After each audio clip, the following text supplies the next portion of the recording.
여러분 안녕하세요. 여러분들과 고등학교 1학년 1학기 기말고사 대비 파이널 시작해 보겠습니다. 자, 과시 파트이고요. 네, 과시 파트가 제일 시험 범위가 많죠. 시험 범위가 많은데요. 문제도 만만치 않게 많습니다. 여러분들 문제 다 푸셔야 합니다. 시험 전에요. 제가 문제풀이를 할까 말까 지금 고민 중이에요. 왜냐하면 시험이 얼마 안 남았죠. 네, 그래서 고민을 좀 하고 있습니다. 문제풀이는 아무래도 시간 없으면 배제 대상이 되겠습니다. 여러분들 그래서 반드시 시험 전에 문제 풀어보세요. 자, 그렇다면 이제부터 시작하겠습니다. 몇 시간 걸릴지 저도 예상 못해요. 그래서 그냥 제가 체력이 되는 만큼 나가고 이제 적당히 끊도록 할게요. 그러면 시작해 보겠습니다. 과학적 건강관리, 물의 소독, 살균, 그리고 세제에 관련된 이야기입니다. 네, 물은 우리 몸의 약 66%를 차지하고요. 생명 유지에 꼭 필요합니다. 체내 수분의 1, 2% 정도만 잃어도 탈수 증상이 일어나고요. 12% 이상 잃으면 생명이 심지어 위험해집니다. 그래서 여러분들 우리 몸에는 물이 꼭 필요하다라는 이야기 됐죠? 저는 이렇게 읽고 넘어가는데요. 이걸 만들려면 또 타이핑을 제가 쳤죠. 이 PPT가 나오기까지 정말 많은 이야기가 있습니다. 자, 물의 기능 한번 볼까요? 물의 기능은 우리 몸에서 용매 역할을 합니다. 용매, 쉽게 생각합시다. 무언가를 녹이는 물질입니다. 자, 우리 피 속에서는요, 뭐가 떠다녀야 되냐면요, 산소가 떠다녀야 되고요. 그 다음에 영양소도 떠다녀야 되고요. 그 다음에 세포에서 이제 세포호흡을 하고 나면 그 남은 찌꺼기인 이산화탄소라든가 아니면 요소 같은 것들, 그런 것들이 물 속에서 녹아서 갑니다. 혈액 속에서 녹아서 간다고요. 그래서 그것들의 대부분을 녹일 수 있는 게 물이기 때문에 물이 우리 몸에서 가장 많은 성분을 차지할 수밖에 없다. 그 다음에 영양소를 비롯한 기타 물질을 운반한다 설명했고요. 비열이 커서 체온 유지에 도움을 준다라고 했어요. 비열은 뭐냐면 1도씨 올리는데 정확하게는 1kg짜리의 물을 1kg짜리의 물을 1도씨 올리는데 필요한 열량입니다. 어쨌든 그 비열이 크다는 얘기는 뭐냐면요, 온도 변화가 심하지 않다는 얘기예요. 온도 변화가 잘 없다는 얘기거든요. 그래서 체온 유지에 도움을 줘요. 왜냐하면 주변에 있는 환경이 덥다고 해서 체온이 확 올라가 버리면요, 우린 죽어요. 그 다음에 주위가 춥다고 해서 온도가 확 내려가 버리면요, 우리도 또 죽어요. 그래서 온도 변화, 주변의 온도 변화에 민감하지 않은 성분이 바로 물이기 때문에 물이 도움을 준다라고 하는 거예요.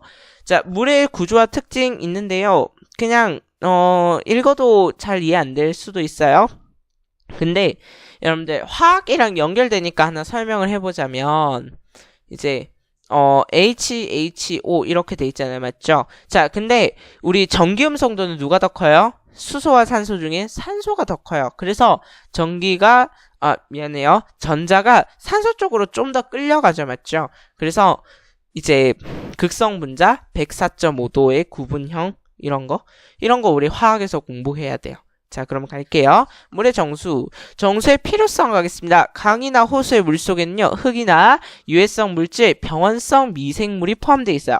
그래서 이 오염된 물을 마시면 장티푸스라든가 이질이라든가 콜레라, 지금은 잘 없는 그런 병이 걸릴 수 있어요. 자, 이런 것들을 수인성 전염병이라고 하거든요. 자, 수인성, 물로 인해서 생긴 전염병이란 뜻이에요. 별 어려운 말 아니죠? 물 때문에 생긴 전염병이요. 그것의 원인이 될 수 있다는 거죠. 그러면 우리가 먹을 수 있는 물로 바꿔야 되는데 그걸 우리가 물의 정수과정이라고 이야기를 합니다.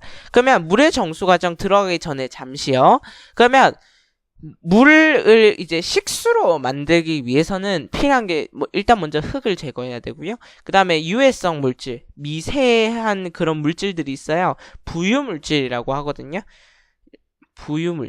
부유물질은 뭐냐면요, 물 위로 뜨는 거예요. 말 그대로요. 그래서 얘네들을 제거해야 되고요. 그 다음 세 번째, 병원성 미생물인데요. 병원은 하스피털 아니고요, 병을 일으키는 미생물. 그래서 병을 일으키는 미생물을 제거해줘야 돼요. 이 순서대로 정수 과정이 이루어지게 됩니다. 그러면 정수 과정 한번 살펴보도록 할게요. 자, 물의 정수 과정입니다. 자, 먼저 댐에서 물을 모읍니다. 그래서 강이나 호수 등의 물을 퍼올려와요. 그게 바로 취수고요. 그 다음에 물을 모았으면 이제 어떻게 해야 되냐면요. 자, 다시요. 일단 먼저 뭘 제거해야 돼요? 흙을 제거하고 나면 그 다음, 그렇죠. 부유물질 제거해야 되고, 그 다음 세 번째 뭘 제거해야 되죠? 그렇죠. 병원성 미생물. 그냥 병원성 미생물 하기 힘들면요. 병균이라고 할게요. 자, 그러면 요 세 가지를 제거하는 게 목적입니다. 자, 그러면 이제 처음에 그러니까 요 순서를 기억하셔야 되는데요. 왜냐하면 큰 것부터 작은 걸 제거하는 거예요. 그러면 가장 먼저 뭘 제거해요? 흙을 제거해요. 흙을 제거할 수 있는 방법을 침사지라고 하거든요. 얘는 그냥 물을 가만히 놔두면요. 흙이 밑으로 깔아앉아요. 그러면 그 흙만 퍼내리면 이제 흙이 사라지게 되는 겁니다. 아셨죠? 네, 그래서 자, 흙을 가라앉혀서 제거하는 곳 침사지입니다. 모래사자 써요. 아시겠죠? 모래사자. 자, 그 다음 약품 투입실인데요. 자, 약품을 투입해야 되는 이유가 뭐냐면 이제 부유물질을 제거하는 단계입니다. 근데 부유물질을 물 위에 뜬다고 했죠. 자, 그렇다고 물 위에 떠다니는 게 아니고요. 요렇게 다녀요. 그러면 얘를 제거하기가 참 힘들단 말이죠. 그러면 어떻게 하냐면요. 좀 더러운 비유긴 하지만 흙 위에 이제 침을 탁 뱉어요. 그러면 엉기죠. 그런 거예요. 그런 거 하는 거예요. 그러니까 뭐냐면 약품 투입실에서 약품을 투입해요. 그러면 얘네들이 어떻게 되냐면 부유물질들이 점점 엉켜요. 요렇게 엉킨단 말이에요. 그러면 자, 약품을 투입했어요. 그 다음 혼화, 섞는다는 뜻이에요. 화학약품과 물을 잘 섞이면요. 이렇게 모아져요. 요렇게 부유물질들이 모아진단 말이에요. 그래서 엉기고 나면 침전지, 그런 엉긴 부유물질들이 바닥으로 가라앉습니다. 그래서 가라앉혀서 제거하는 게 침전이에요. 아시겠죠? 그 다음 여과지. 여과지는 이제 혹시나 엉기지 않은 미세물질들이 있을까봐 그거 제거하는 곳이고요. 그 다음에 미세물질을 어떻게 제거해요? 라고 물어보신다면 자갈, 숯, 모래 이런 걸 이용해서 이제 여과합니다. 요 선이 뭐냐면 이 안에 자갈 있고 숯 있고 모래 있고 그런 필터라고 생각하시면 되고요. 자, 그 다음에 이제 염소 투입실인데 왜 염소를 투입하냐? 우리 물의 소독에서 자세히 배울 건데요. 병균 제거하려고 배운 거예요. 염소 투입하는 거예요. 됐죠? 네. 요렇게 끊어서 봅시다. 일단 먼저 흙 제거, 그 다음에 부유물질 제거, 그 다음에 병원성 미생물 제거, 염소를 투입해서 물속의 세균을 제거해요. 살균해요. 소독해요. 같은 말입니다. 자, 그 다음에 정수지.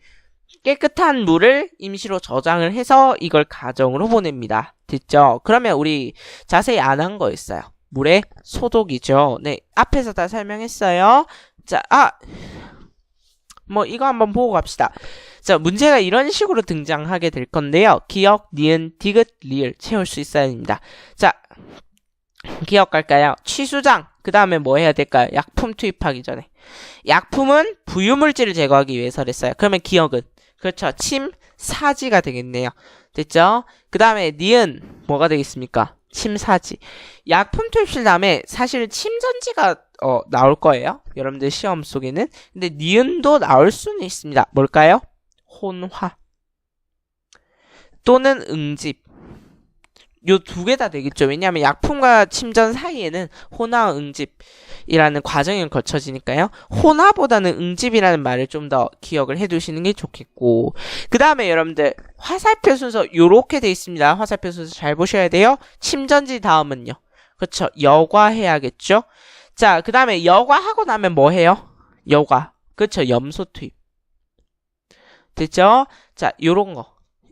이렇게까지는 안 나올 수도 있겠지만 기억, 니은, 디귿, 리을이 뭐 하는 곳인지까지는 알고 있어야 돼요. 아시겠죠? 순서는 반드시 기억하고 계셔야 됩니다. 자, 그러면 소독으로 갈게요. 소독.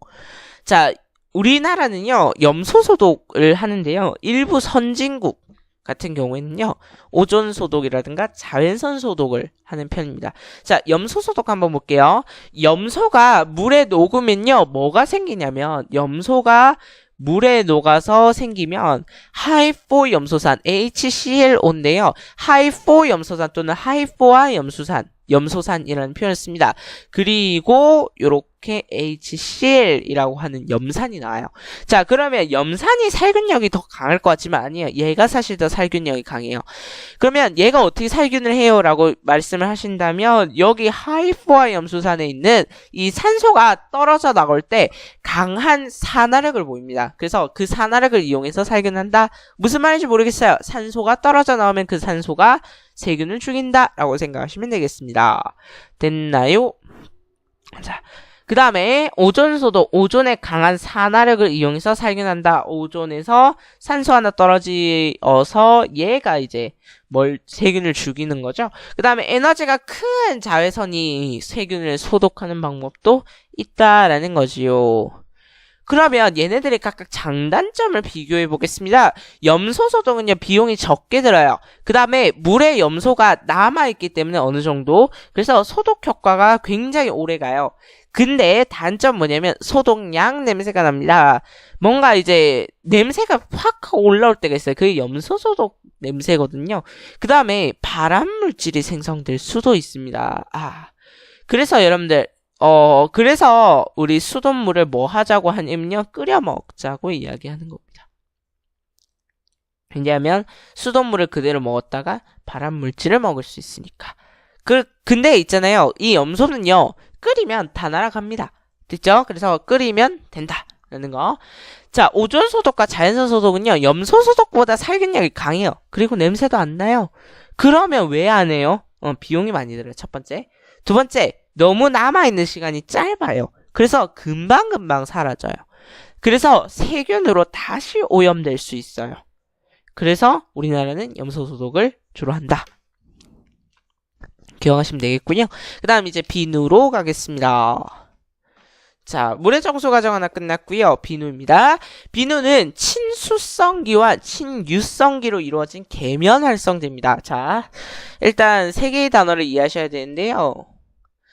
친수성, 친유성 이런 건요, 여러분들 어디에서 배웠냐면 우리 과학 B에서 배웠어요. 이미 배우고 올라왔어. 자, 물입니다. 물. 유는요, 기름이에요. 이럴 거야 아마. 자, 그러면 친수성이라고 하는 건요, 물과 친한 성분이 있고요. 그 다음에 친유성기는 기름과 친한 성분이 있어요. 물과 친한 성분도 있고 기름과 친한 성분도 있어서요, 얘네가 뭘 하냐면 물과 기름의 경계면을 잘 섞어줘요. 그래서 이걸 계면 활성제라고 해요. 계면, 경계면을 활성화시킨다. 그래서 경계면이 이제 섞이는 거죠. 약화되는 거예요. 됐나요? 이게 계면활성제의 뜻입니다. 뭐라고요? 경계면이 섞이는 거죠. 물과 기름이 섞이도록 만드는 거죠. 됐죠? 근데 과학적으로 딱딱하게 정의하면 친수성기와 친유성기를 모두 가지고 있는 물질을 계면활성제라고도 이야기합니다. 그 다음, 자, 볼게요. 친유성기, 친수성기가 있는데요. 여러분들, 친수성이기 위해서는요, 극성 분자여야 합니다. 극성. 그래서요, 여러분들, 전하를 띄고 있어야 돼요. 이거는 여러분들 화학 시간에 배우고 나면 이해가 되는데, 물과 친하려면 극성이 있어야 된다니까요. 그래서 여러분들, 이제 전하를 띄고 있어야 돼요. 그래서 전하를 띄고 있는 부분이 바로 뭐냐면 비누의 대가리예요. 비누 대가리. 됐죠? 비누가 다리가 있고 대가리가 있는데요. 대가리가 친수성기입니다. 잘 기억하세요. 여러분들 인지제 배웠을 때 어디가 친수성기였어요? 대가리였어요. 잘 기억하세요. 자, 친수성기고 그 다음 다리가 뭡니까? 친유성기죠. 친유성기는 대부분 무극성이죠. 무극성 문자는 무극성 문자에 잘 녹고요. 극성 문자는 극성 문자에 잘 녹아요. 그래서 여러분들 무극성 문자와 극성 문자가 합쳐진 구조이기 때문에 얘는 물과 기름을 잘 섞을 수 있는 거죠. 그래서 네, 계면활성제다라고 이야기하죠. 됐나요? 자, 이 친유성기의 성분 한번 볼까요? CH3 그리고 CH2가 사슬로 연결된 탄화수소의 구조입니다. 잘 기억하시고요. 친유성기를 다른 말로 소수성기라고 해요. 우리 생명과학에서는요, 물과 안 친하면 기름과 친하다라고 생각합니다. 됐죠? 넘어가서, 자, 세탁 과정에서 비누의 친유성 부분은 기름때 쪽으로 가고요. 친수성 부분은 물 쪽으로 배열하면서 작은 공 모양의 마이쉘이라고 하는 걸 형성을 해서 옷감으로부터 기름때를 분리합니다. 자, 지금은 있는지 없는지 잘 모르겠는데요. 아마 없어졌을 거예요. 마이셀이라고 하는 여러분들 초콜릿이 있어요. 제가 되게 좋아했었는데 그게 어디로 갔을까요? 자, 쓸데없는 얘기 했고요. 그러면 갈게요. 네, 제가 이 그림 찾아내느라고 얼마나 힘들었는지 아세요? 자, 가겠습니다. 마이셀이라고 하는 건데요. 마이셀은 뭐냐면 이런 거예요. 이런 거. 이걸 마이셀이라고도 하고요. 이걸 마이셀이라고도 해요. 그럼 봐봐요. 마이셀이 지금 어떻게 배열이 되어 있는지를 잘 보시라고요.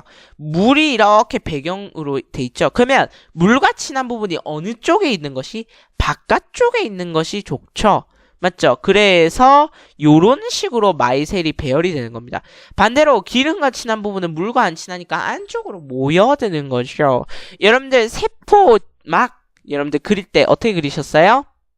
네, 요렇게 그리시지 않았나요? 맞죠? 세포의 안과 밖은 물이 친한 구조이기 때문에 친수성기가 안팎으로 배열된다라는 거. 그러면 이 원리가 비슷해요. 우리가 세탁을 하게 되면 물에 넣잖아요. 맞죠? 그러면 친수성기가 바깥쪽으로 배열되는 게 맞는 겁니다. 그러면 예를 들어서 기름 속에 물때를 제거한다라고 하면요. 마이셀이 어떻게 배열되겠어요? 그렇죠. 기름 속에 물때를 제거하는 거니까 이런 식으로 바뀌겠죠. 맞죠? 자, 그래서 여러분들 다량의 기름에 물 한 방울 넣으면 비누가 이런 식으로 마이셀을 형성합니다. 그래서 마이셀의 방향은 배경에 뭐가 더 맞느냐 이걸 기억하셔야 되고요. 그래서 친유성기가 때에 부착돼요. 때는 대부분 친유성입니다. 기름 성분이죠. 그러니까 물로 잘 제거가 안 돼요. 물로 잘 제거가 안 되는 때를 비누로 제거하는 거야, 얘들아. 알겠죠? 자, 그러면 얘들아 잘 봐요. 때가 이렇게 결합을 해요. 때랑 친유성기가 결합을 해요. 그러면 어떻게 돼요? 그쵸? 굴러온돌이 박힌 돌 뺀다니까요. 굴러온돌이 박힌 돌을 빼요. 그래서 때와 섬유와의 결합력이 약화되면서 옷감에서 때가 분리됩니다. 그러면 때를 주변으로 이런 식으로 마이셀이 형성이 돼요. 그러면 이 때를 둘러싼 마이셀은요 다시 뭉치지 않아요. 왜냐하면 자, 우리 이거 하나 기억해 둡시다. 요 바깥쪽에 무슨 전화?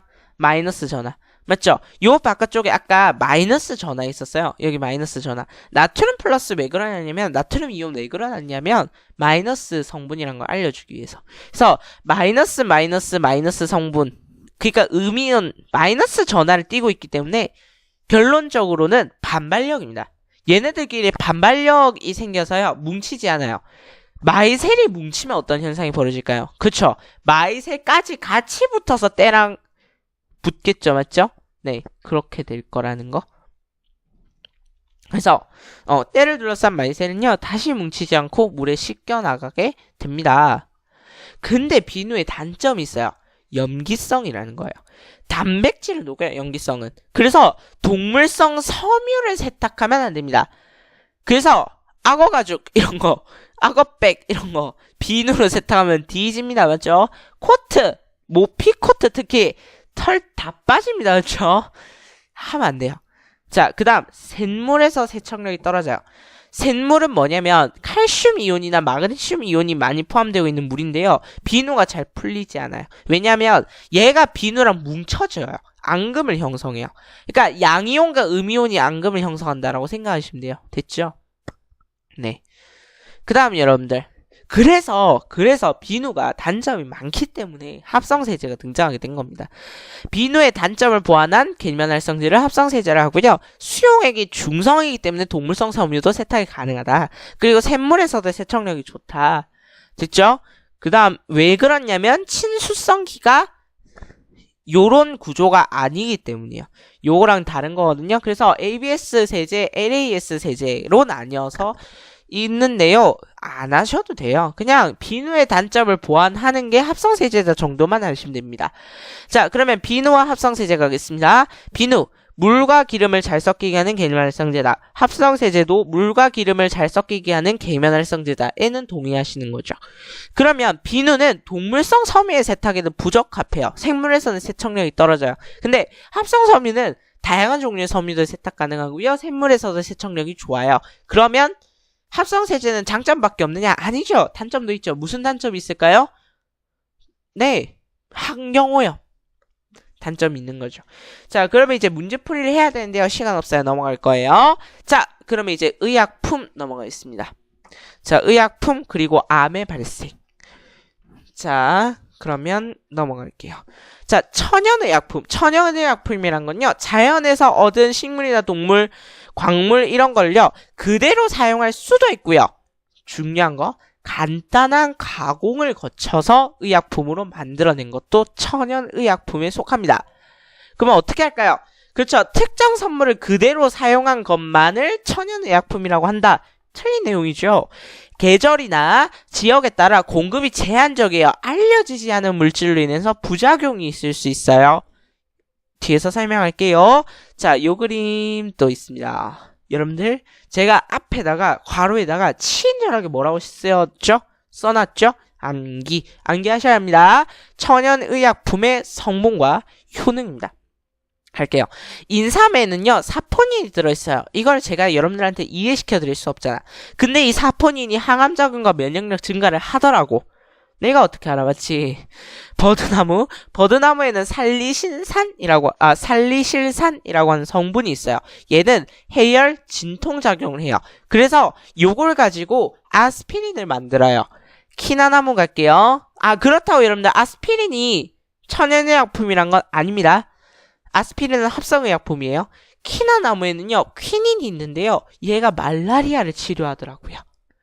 코카나무에는 코카인이 있는데요. 마취작용을 하더라고요. 근데 이 코카인은 여러분들 체육책에 보시면 마약입니다.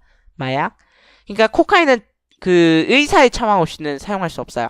마취를 위한 용도 이외에는요. 아시겠죠? 네, 마취작용을 하는데 너무 많이 받으면 도취증이라고 해서 아마 취하는 그런 사람입니다. 그 다음 양귀비는 모르핀인데요. 모르핀에는 강한 진통작용이 있어요. 근데 이 모르핀도 마약입니다. 네, 진통이나 마취를 하는 건요, 많이 맞으면 안 돼요. 여러분들 예를 들어서 프로포폴 이런 거요. 많이 맞으면 안 돼요. 마약이기 때문에 중독돼요. 자, 그 다음 구기자 같은 경우에는요, 구기자 속에는 메타인이라고 하는 성분이 있는데 간 해독 작용을 하더라. 6가지 다 알아두셔야 되고요. 구기자 같은 경우에는 책에 소개되어 있지 않지만 그래도 아셔야 됩니다. 양귀비의 모르핀은요, 최초의 현대 의약품이라고 불린대요. 됐죠? 최초 3개 나오거든요. 이거 구분하셔야 돼요. 자, 다시 인삼에 뭐 들어있어? 사포닌, 항암작용과 면역력을 증가시켜요. 여러분들 버드나무에 뭐 들어있어? 살리실산 들어있어요. 해열과 진통작용을 해요. 키나나무에는 퀴닌이 들어있어요. 말라리아를 치료해요. 코카나무에는 코카인이 들어있어요. 마취작용을 해요. 양귀비에는 모르핀이 들어있어요. 최초의 현대의약품이라고도 불려요. 강한 진통작용을 해요. 구기자에는 메타인이 들어있어요. 간 해독해줘요. 그래서 여러분들 술 마시고 나면 구기자 차를 마시는 이유. 자, 다시요. 인삼에 뭐 들어있어? 사포닌 들어있어. 항암작용과 면역력 증가의 역할을 해. 버드나무에는 살리실산이라고 하는 성분이 들어있어. 해열과 진통작용을 해. 키나나무에는 퀴닌이라고 하는 성분이 있어. 말라리아를 치료해. 코카나무에는 코카인이 있고 마취작용을 해. 양귀비에는 모르핀이 있고 최초의 현대의약품이라고도 불리며 진통작용을 해. 구기자에는 메타인이라고 하는 성분이 있어서 간 해독작용을 해. 됐나요? 네. 그러면 여러분들 합성의약품. 자, 천연의약품의 단점 뭔가요? 그렇죠. 공급이 제한적이죠. 이런 것들은 마구잡이로 배워가서 쓸 수는 없잖아. 맞죠? 그리고 또 두 번째 문제점. 무슨 부작용이 있을지 몰라. 그래서 합성의약품을 만들게 되는데요. 화학적으로 합성한 의약품이고요. 대부분 천연 재료를 이용합니다. 매독의 치료제인 쌀바르산이라고 하는 것도 있는데요. 천연 재료를 이용하지 않은 합성의약품도 존재는 합니다. 됐죠? 네. 천연 재료를 이용하지 않은 합성의약품도 존재한다 했습니다. 실험실에서 합성할 수도 있어요. 자, 그러면 여러분들 합성의약품은 3가지를 아셔야 되는데요. 얘도 외우셔야 됩니다. 미안한데요. 자, 아스피린 가겠습니다. 아스피린은 버드나무 껍질에서 추출을 해서 합성의약품인데요. 해열과 진통작용을 하고요. 최초의 합성의약품이라고 불립니다. 페니실린의 경우에는요, 푸른 곰팡이에서 나오는 성분인데요. 항생제 작용을 해요. 항생제는 뭘 죽이죠? 세균을 죽이죠. 세균을 어떻게 죽여요? 라고 이야기하면요. 세균의 세포벽 합성을 억제해서 세포가 터져 죽습니다. 그 다음 텍솔은 주목에서 나온 재료인데요. 항암 작용을 해요. 그래서 항암제로 쓰이게 됩니다. 얘네들은 전부 뭐라고요? 합성의약품이라고요. 다시 아스피린은 버드나무 껍질에서 추출했어요. 해열 진통작용이 있어요. 최초의 합성의약품이에요. 페니실린은 푸른 곰팡이에서 추출했고요. 항생작용이 있어요. 최초의 항생제예요. 텍솔은 주목에서 추출했고요. 항암작용을 해서 항암제로 쓰여요. 넘어가서 아스피린이 어떻게 개발됐을까? 이거거든요. 자, 요 그림으로 설명 가능합니다. 버드나무 껍질을요, 물에 넣고 끓인 차가 해열이나 진통작용이 있음을 발견했어요. 이거는 그러니까 아스피린이랑 같이 합성의약품은요, 우연히 개발되는 거예요. 버드나무 껍질에서 그래서 살리실산을 추출했으나 이게 신맛이라든가 위자극이라든가 너무 부작용이 심각한 거예요. 그래서 아스피린을 실험실에서 합성하게 됩니다. 됐죠? 부작용을 없앤 거예요. 그래서 해열 진통제 중에 가장 많이 팔리는 게 아스피린이죠. 그래서 살리실산의 그런 부작용을 보완하기 위해서 아세틸살리실산이라고 하는 아스피린이라고 하는 성분을 합성하게 된다라는 거예요. 그래서 여러분 아스피린은 최초의 합성의약품입니다. 자, 최초의 현대의약품이 있고요. 모르핀, 최초의 합성의약품이 있고요. 아스피린, 최초의 항생제가 있습니다. 페니실린요. 이 세 가지 구분하셔야 돼요. 화학요법 가겠습니다. 화학요법. 별로 중요하지 않은 내용이네요. 자, 간단히 넘어갈게요. 페니실린과 같이 체내의 병원성 세균을 선택적으로 죽이는 것을 화학요법이라고 합니다. 화학적으로 질병을 치료한다. 자, 페니실린이 개발된 과정을 보겠습니다. 요 그림으로 설명 가능합니다. 푸른 곰팡이 주변에서요, 세균이 못 자라는 걸 발견했어. 그래서 푸른 곰팡이를 대량 배열해서 여기서 나오는 성분인 페니실린을 추출했어요. 그리고 나서 얘를 대량 생산한 겁니다. 그래서 세균 감염에 의해서 염증이 일어났을 때 얘를 이용해서 이제 살았다, 뭐 이런 얘기. 그래서 여러분 플레밍이라고 하는 과학자가요. 이 과학자는 아시는 게 중요하지 않아요? 어쨌든 이 항생 물질을 발견한 거예요. 그래서 세균의 세포벽 합성을 억제해서 세균 감염에 의한 염증 치료에 이용된다. 근데 사람에 그러면 문제 있잖아요. 사람은 세포벽이 없답니다. 그래서 항생제는 인체에 아무런 영향을 끼치지 않아요. 이게 왜 그럴까라는 생각을 해보면 페니실린이라고 하는 푸른 곰팡이 균이 있어요. 미안해요. 페니실린이라고 하는 푸른 곰팡이가 있어요. 근데 푸른 곰팡이가 살고 있는 지역에 세균이 안녕 하고 인사했단 말이에요. 근데 이 세균은 지가 자꾸 물질을 뺏어 먹어요. 얘보다 커서요. 그래서 야, 세균이 정말 꺼져버렸으면 좋겠어요. 그래서 세균 죽어! 이러고 페니실린을 방출한 거예요. 근데 그거를 인간이 발견한 거죠. 됐나요? 그래서 페니실린이 개발됐다. 근데요, 여러분들, 세균이 이제 점점 독해지기 시작합니다. 페니실린 사용이 너무 많이 늘어난 거죠. 그러면서 페니실린에 내성이 있는 균이 생성돼요. 그러면서 다른 이제 항생제가 필요해지게 된 거죠. 그래서 여러분, 항생제 많이 드시는 거 별로 안 좋은 겁니다. 왜냐면요, 항생제를 많이 먹게 되면요, 결론적으로 항생제에 내성이 생기는 균이 발생해요. 그래서 그 내성균이 여러분들을 다시 공격할 수 있어요. 조심해야 되고요. 넘어가서 신약 개발. 자, 신약 개발은 순서를 알아두는 게 중요한데요. 자, 신약 개발을 왜 해야 되냐면 새로운 질병이 출현하고 아까 제가 얘기했던 대로 내성균이 출현하니까. 그래서 신약 개발을 해야 된다. 그래서 우리가 생물 다양성을 보존해야 되는 이유가 뭐냐? 자연에 존재하는 다양한 생물이 신약의 원료가 되기 때문에 인간을 위해서 생물 다양성을 보존해야 된다. 뭐 이런 얘기를 합니다. 자, 그러면 이제 신약 개발 과정을 한번 볼까요? 기초 탐색 작업이 있고요. 개발 후 물질 선정, 전 임상시험, 임상시험, 신약 허가 및 특허 출원인데요.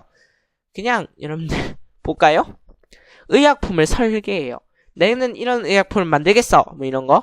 그 다음에 임상시험 대상 약물을 선정해요. 됐죠? 요 부분만을 시험하겠다. 그 다음에 동물 실험을 해봐요. 그 다음에 사람을 대상으로 해요. 그래서 여러분들 사람을 대상으로 하는 실험의 경우에는요. 돈 받고 실험을 합니다. 사람한테 피실험자한테 돈을 주고 합니다. 또는 그 새로운 항암제가 개발이 되었다라고 하면 그 이제 암 환자 죽기 직전에 암 환자한테 가서요. 항암제가 개발되었는데 동의하시겠습니까? 동의서 받고 놔주기도 해요. 그 다음에 정보기관의 허가를 받아야 되겠죠. 그 다음에 추적시험. 그러니까 이게 발견되지 않은 부작용은 없는가 이런 거를 찾아서 이제 안정성을 검토하는 거죠. 요 정도만 아시면 되겠습니다. 넘어갈게요. 자, 여러분들 이제 학습지 20페이지 또는 이제 7페이지인데요. 자, 그러면 갈까요? 암의 발생 현황입니다. 자, 그래프를 원래 제가 다 찾아서 넣었으나 이게 많은 과정을 거치면서 사라졌어요. 자, 갈게요. 질환별 사망률 1위 암입니다. 암. 그러니까 여러분들 교통사고도 있는데요. 물론 질환이 아니잖아요. 그거는 암이 암. 암으로 가장 많이 죽고요. 그 다음에 주요 암의 신체 부위별 발생 현황을 보면 위가 제일 많고요. 그 다음 갑상샘, 그 다음 폐, 그 다음 간인데요. 위가 16%, 갑상샘이 13.1%, 대장이 12.7%, 폐가 11%라서요. 거의 같습니다. 거의 비슷해요. 위나 갑상샘이나 대장이나 폐나 간이나 다 비슷하다고 보시면 돼요. 근데 있잖아요. 갑상샘은 많이 걸리는데요. 많이 생존해요. 갑상샘은요. 거의 98.8% 생존해요. 그러고요. 유방암도 여성한테서 많이 걸리는 질환 2위인데요. 네, 그것도 89.5%가 생존해요. 전립선암도요. 남자들이 많이 걸리는데요. 생존해요. 근데 간, 폐, 췌장으로 가면 막 미친 듯이 생존율이 낮아지기 시작합니다. 그럼 이 말이 무슨 말이에요? 그렇죠. 걸리면 대부분 4기 후반. 대부분 3기 후반에서 4기. 됐죠? 그러니까 간암입니다. 폐암입니다. 췌장암입니다가 선고되면 3기 후반에서 4기 수술을 못해요. 요 경우에는 그냥 시한부 선고받는 거예요. 되셨죠? 그러면 발생률도 높은데 사망률도 제일 높아. 이거 뭐예요? 폐암이요. 그래서 폐암이 제일 위험해요. 그 다음 췌장암은 왜 그러면 췌장암은요. 발생률이 2.4%. 발생률 자체가 낮아요. 그래서 발생률과 사망률을 모두 고려했을 때 가장 위험한 암은 폐암입니다. 위암도 아니고 폐암이에요. 됐죠? 위도 생존율이 꽤 높습니다. 왜냐하면요. 여러분 간암 같은 경우에는 위험할 수도 있는데요. 간암 같은 경우에는 위험할 수도 있는데 이제 폐암 같은 경우에는 한번 이제 왜냐하면 근육 이런 게 잘 없거든요. 폐는 신경이 몇 개 없어요. 그래서 폐가 이상이 생겨도요. 신경에서 아프다고 소리를 지르지를 않아요. 그래서 전혀 모르는 상태에서 이제 증상이 발생하기 시작했다는 얘기는요. 전이 되었다는 얘기죠. 그래서 전이 된 상태로 대부분 발견이 되거든요. 그 다음 세포 분열과 종양 갈게요. 하나의 세포가 실제로 분열을 하면요. 여러분들 분열기라고 하고요.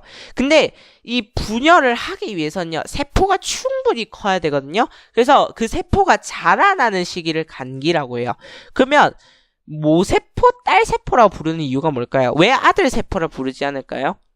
네. 왜냐하면 그 아들이 다시 아들을 낳을 수는 없잖아요.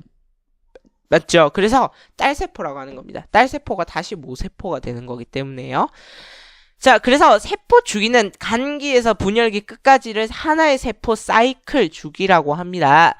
근데 정상 세포는요. 세포 주기가 정확하게 조절돼서 세포 분열할 때랑 하지 않을 때가 구별돼요. 근데 미친 놈이 있어요. 진짜 맨날 세포 분열만 하는 놈이 있어.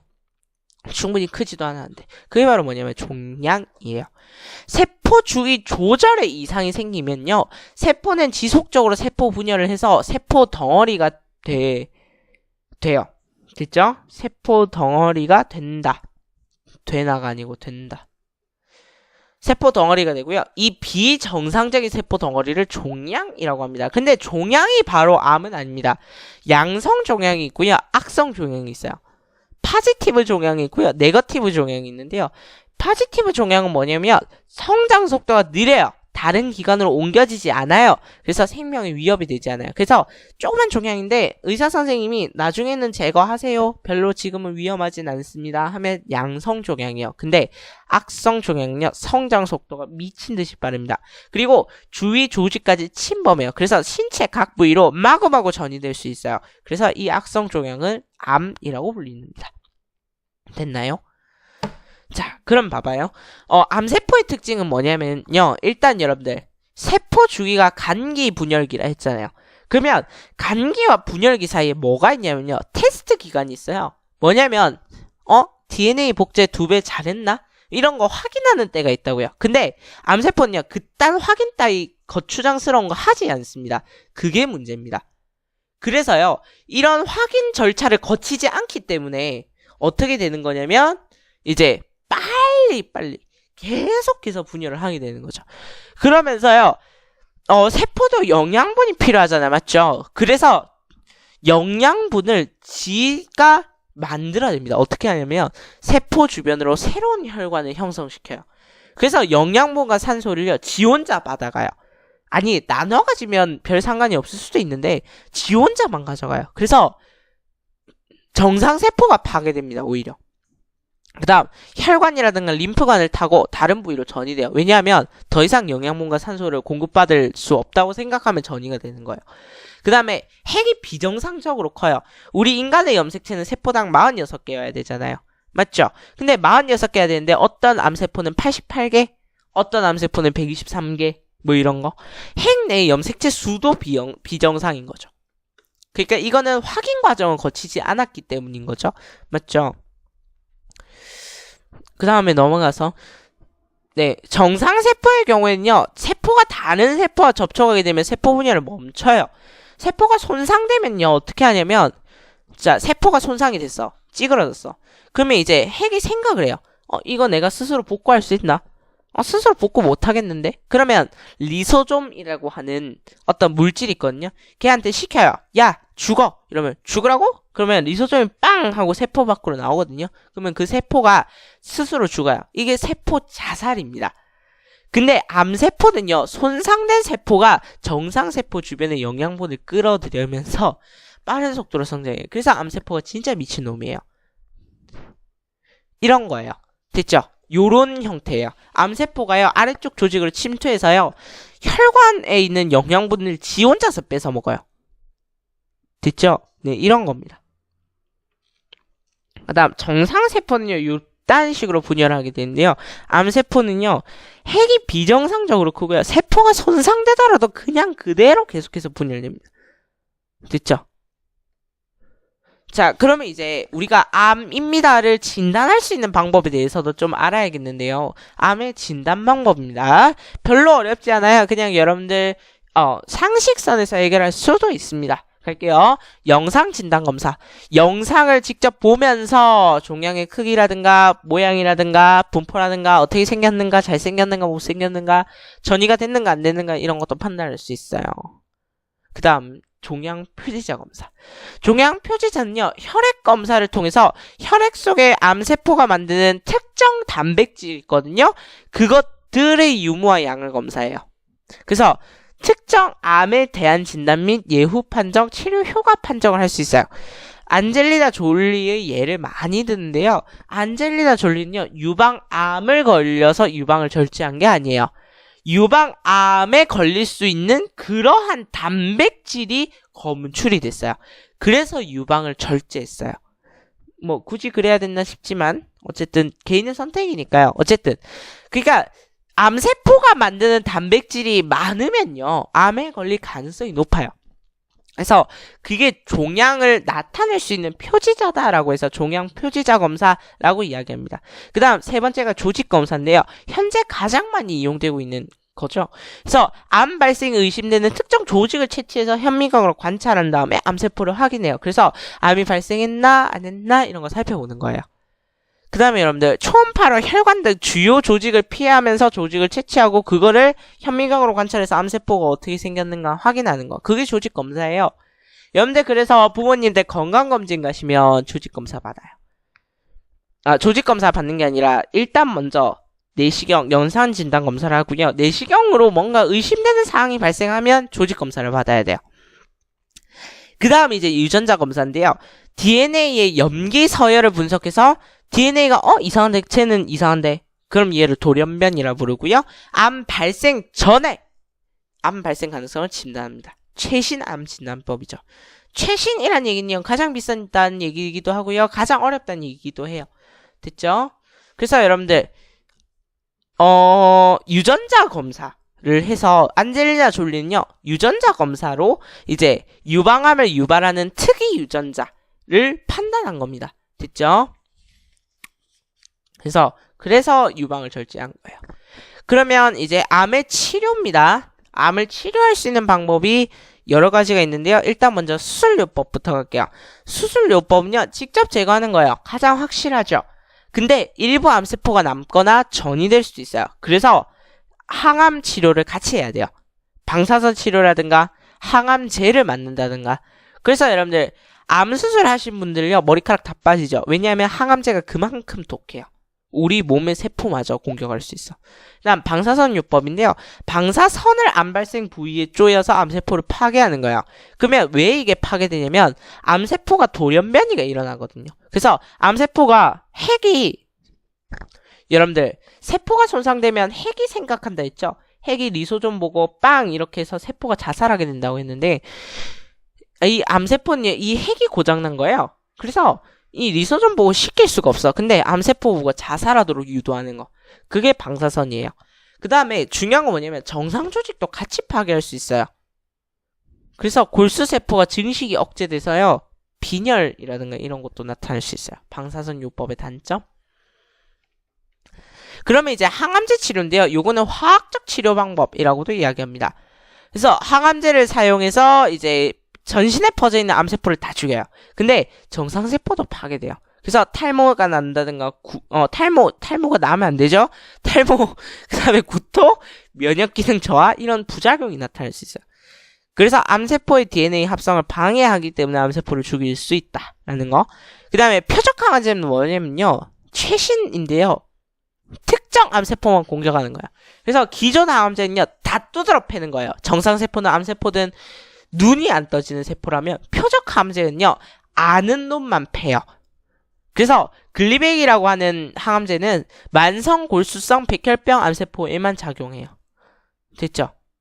그런데 이런 표적 항암제를 찾는 게 참 쉽지가 않죠. 그 다음 그래서 조기 진단을 해야 된다는 얘기예요. 조기 진단.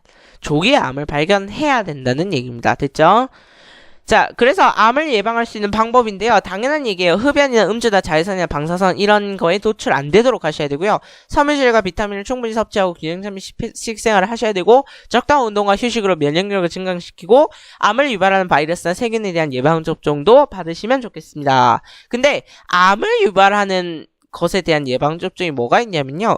자궁경부암 예방접종. 인데요. 부작용에 대한 논의도 있긴 있습니다만 어쨌든 이걸 맞는 사람도 많다는 거. 됐죠? 네, 그러면 문제풀이를 해야 되지만 문제풀이 안 하겠습니다. 그러면 여러분들 시험 범위의 반이 끝났습니다. 시험 범위 반이 끝났고요. 자, 그러면 저는 이제 조금 쉬었다가요. 다시 계속해서 하도록 할게요. 수고하셨습니다.